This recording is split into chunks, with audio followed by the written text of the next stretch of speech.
अस्सलामुअलैकुम वरहमतुल्लाहि वबरकातुहू। Welcome to my YouTube channel food passion simply. आज मैं यहाँ पर बनाने जा रही हूँ जिसकी मैं रेसिपी आपके साथ शेयर करूँगी। वो है हरी मूंग की दाल की मंगोचियाँ, जो कि बहुत बनाने में बहुत आसान है और बहुत ज़्यादा टेस्टी बनती हैं। ये सब लोग तकरीबन मूंग की दाल से बनाते हैं, लेकिन मैं यहाँ आपको छिलके वाली मूंग की दाल से बनाना सिखाऊँगी। और यहाँ देखिए मैंने ली है तकरीबन 1 पाव तकरीबन मैंने ये हरे मूंग की छिलके वाली दाल ली है। ठीक है, इसको आपने साफ़ कर लेना है, कहीं कंकड़ वगैरह पत्थर मौजूद होते हैं वो निकाल लें। और उसके बाद आपने 1 से 2 मरतबा इसको पानी से धो लेना है और पानी को निकाल देना है। फिर उसके बाद साफ़ पानी डाल के आपने इसको 2 से 3 घंटे के लिए ना आपने सोक करना है। इसको सोक करने के बाद जो है ना इसका छिलका है थोड़ा वो नरम पड़ जाता है और आसानी से फूल कर वो उतरना शुरू हो जाता है। बस ठीक है, अब हमने यहाँ पे इस स्टेज में इसको 2 बार धो लिया है और इसके बाद मैं इसको पानी डालकर 2 से 3 घंटे के लिए सोक करने के लिए छोड़ दूँगी। आपने अगर मेरे चैनल को सब्सक्राइब नहीं किया है तो प्लीज़ मेरे चैनल को ज़रूर सब्सक्राइब करें और बेल आइकन ज़रूर दबाइएगा। आपने वीडियो को स्किप नहीं करना है और मुकम्मल आपने देखना है ताकि आप इसको आसानी से बना सकें।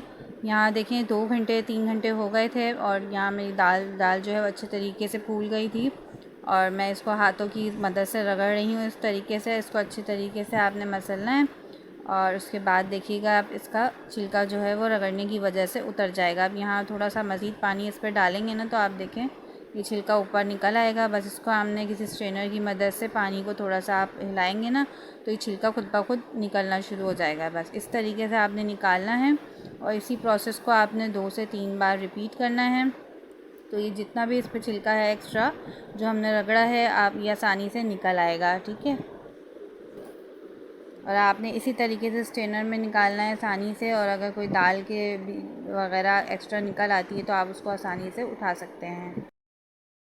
बस ये देखिए तमाम छिलका तकरीबन इस पर से उतर गया और कहीं कहीं अगर रह भी गया ना तो वो उसके चंक्स बड़े अच्छे क्रिस्पी से हो जाते हैं जब हम उसे ग्राइंड करते हैं।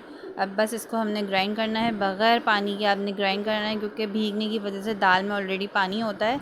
बस अब इसमें हम मज़ीद मसाले ऐड करेंगे जिसमें जिंजर गार्लिक पेस्ट है 1 टेबलस्पून और थोड़ा सा धनिया है, हरी मिर्चें हैं चॉप 1 से 2 अदद और यहाँ पे 1 छोटी सी स्मॉल मैंने अनियन को बारीक चॉप किया हुआ है। बस इसमें आपने शामिल करना है और इसको अच्छे तरीके से आप मिक्स करें। अब मुझे यहाँ ड्राई मसाले इसमें ऐड करने हैं, जो वो भी ज़्यादा नहीं है मसाले, तकरीबन गरम मसाला है, चिली फ्लेक्स हैं और सॉल्ट है। बस इतने से ही मसाले जाते हैं और ये इतना टेस्टी बनती है कि मैं आपको बता नहीं सकती। ये मैं आपके साथ आज अपनी फैमिली की बड़ी ऑथेंटिक रेसिपी शेयर कर रही हूँ। बाज़ लोग जो है ना तकरीबन ज़्यादातर लोग जो मूंग की धुली हुई दाल है उससे बनाते हैं, लेकिन इसका टेस्ट उससे लाख गुना डिफरेंट आता है। इसका आपको ट्राई करेंगे तो आपको पता चलेगा। बस मसाले मैंने मिक्स कर लिए थे बहुत अच्छे तरीके से। अब मैंने तेल को हल्का सा गरम कर लिया है, बिल्कुल ज़्यादा तेज़ गरम ना हो और हल्की आंच पे, मीडियम आंच पे आपने इस तरह पकौड़े की, जैसे हम पकौड़े फ्राई करते हैं बस वैसे ही आपने उसको फ्राई करने के लिए डाल देना है।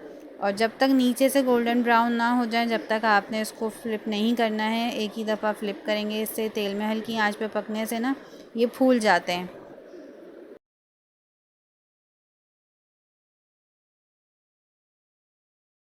बस यहाँ आपने जल्दबाजी का मुजाहरा नहीं करना है, इसको हल्की आंच पर पकने देना है। देखिएगा अंदर इसके छोटे छोटे बबल्स बनना शुरू हो जाते हैं जिसकी वजह से ये आराम से फूलती है और उसके बाद ये फ्राई होती है। बस इतना गोल्डन फ्राई करके आपने उसको निकाल लेना है। ये बहुत ही क्रिस्पी और बहुत क्रंची बनते हैं और ये अंदर से भी कच्चे नहीं होते। मैं भी आपको इसको तोड़कर दिखाऊंगी कि कितने अंदर से पके हुए, बिल्कुल जालीदार ये अंदर से बनते हैं। और आप इसको ऐसे भी खा सकते हैं एज़ अ पकौड़े और ये बहुत मज़े के बनते हैं। और जितने भी मैंने इसमें मसाले ऐड किए ना बहुत फिक्स मसाले हैं, आप ज़रूर ट्राई कीजिएगा। ठीक है, चलिए हम इसकी ग्रेवी तैयार करते हैं। यहाँ पर मैंने जो है ना पैन लिया है और उसमें हाफ़ कप ऑयल डाल दूँगी मैं पहले, और जो बाकी मैं फ्राई कर रही हूँ पकौड़े उसका जो बचा हुआ ऑयल है वो भी मैं इसमें इस्तेमाल कर लूँगी। अभी फ़िलहाल मैं हाफ़ कप इसमें ऑयल शामिल कर रही हूँ। अब इसके अंदर मैंने 2 छोटी साइज़ की जो अनियन है, मीडियम साइज़, वो लेनी है आपने इसकी ग्रेवी बनाने के लिए हमें। और इसको हम थोड़ा सा पिंकिश की बस फ्राई करेंगे, बस थोड़ा सा कलर चेंज करेंगे, इसको इतना ही फ्राई करना है हमें। बाज़ लोग ना यहाँ कच्ची प्याज का भी इस्तेमाल करते हैं, तो मैं यहाँ पे पकाकर इस तरह शामिल करती हूँ क्योंकि वो फ़िश लाइक जैसे ग्रेवी का टेक्सचर आता है तो मुझे वो नहीं चाहिए था, इसलिए मैंने उसको थोड़ा सा कच्चा पक्का फ्राई करा है। कहीं से गोल्डन कहीं से ब्राउन। बस इसको मैं निकाल लूँगी अभी इस स्टेज पे। बस इसको मुझे इतना ही फ्राई करना है। अब वो मैंने जब निकाल रही थी तो मुझसे वो वीडियो एडिट हो गई है। अब यहाँ पर मैंने क्या करा है कि वो तेल मैंने इसमें शामिल कर दिया है और मैं अब इसके प्याज जो मैंने निकाली है मैं उसको ग्राइंड करूँगी। लेकिन उससे पहले मैं यहाँ पर मसाला शामिल कर देती हूँ। यहाँ सबसे पहले मैंने 1 टीस्पून ज़ीरा शामिल किया है, सफ़ेद ज़ीरा है। और अब इसके बाद मैं इसके अंदर अदरक लहसुन का पेस्ट डालूँगी, 1 टेबल स्पून डाल दें। अदरक लहसुन का पेस्ट जो है ना, आप कभी भी इस्तेमाल करें तो फ्रेश पिसा हुआ इस्तेमाल करें तो बहुत अच्छे खानों में जो है उसकी खुशबू आती है। और बस इसमें थोड़ा सा पानी ऐड करूँगी ताकि ये जो अदरक लहसुन है जले नहीं। अब मैं इसके अंदर धनिया पिसा हुआ डालूँगी 1 टेबल स्पून, और रेड चिली पाउडर डालूँगी वो भी 1 टेबल स्पून। और इसमें मैं थोड़ी सी हल्दी शामिल करूँगी, तकरीबन 1/4 टेबल स्पून के करीब। आप इसमें अपनी उसके हिसाब से भी डाल सकते हैं, टेस्ट के अकॉर्डिंग मसाले जो जितने आपको पसंद हैं। और यहाँ पर मैं थोड़ा सा पानी डालूँगी ताकि मसालों का कच्चापन दूर हो जाए। बस इसको थोड़ी देर हम पकने के लिए छोड़ देंगे हल्की आंच पर। और उसके बाद यहाँ जो मैंने प्याज ली थी उसमें मैं ग्रीन चिली के साथ और उसको दही के साथ मैंने ग्राइंड कर लिया है। ये देखें, यहाँ मैंने पानी नहीं डाला था, सिर्फ दही के साथ, क्योंकि दही मुझे शामिल करनी थी तो मैंने वो इसमें ही डाल दी थी और थोड़ी सी बचा ली थी जितने में ग्राइंड हो जाए। ठीक है, अब इसको अच्छी तरीके से मिक्स कर लेंगे, उसको थोड़ा सा पका लेंगे। और उसके बाद जो मैंने बचाया हुआ जो दही था मैं वो भी इसमें शामिल कर दूँगी ताकि एक साथ ही ये कुक हो जाए। तकरीबन मैंने 1 कप दही लिया था, आधा मैंने उसमें प्याज को ग्राइंड करने में डाला था और आधा मैंने यहाँ उसको साथ ही अलग से शामिल कर दिया। तो इसको अब अच्छे तरीके से भून लें। फ्रेश दही का इस्तेमाल करना है आपने यहाँ पे बिल्कुल। अब आपने मसाले को अच्छे तरीके से कुक करना है। हमें इतना इसको पकाना है कि तेल छोड़ दे और तमाम पानी जो है इसका खुश्क हो जाए। अब यहाँ इस स्टेज पर मैंने नमक शामिल किया है, आपने टेस्ट के अकॉर्डिंग डाल सकते हैं। और बस ये देखें, इसमें ऑयल सारा जो है वो सेपरेट हो गया है और मसाला आपने इतना दानेदार हो जाए, बस उस स्टेज तक आपने इसको अच्छे से भूनना है। अब इस स्टेज पे मैं अब ग्रेवी बना रही हूँ, इस हिसाब से मैं इसके अंदर 2 गिलास पानी का इस्तेमाल करूँगी।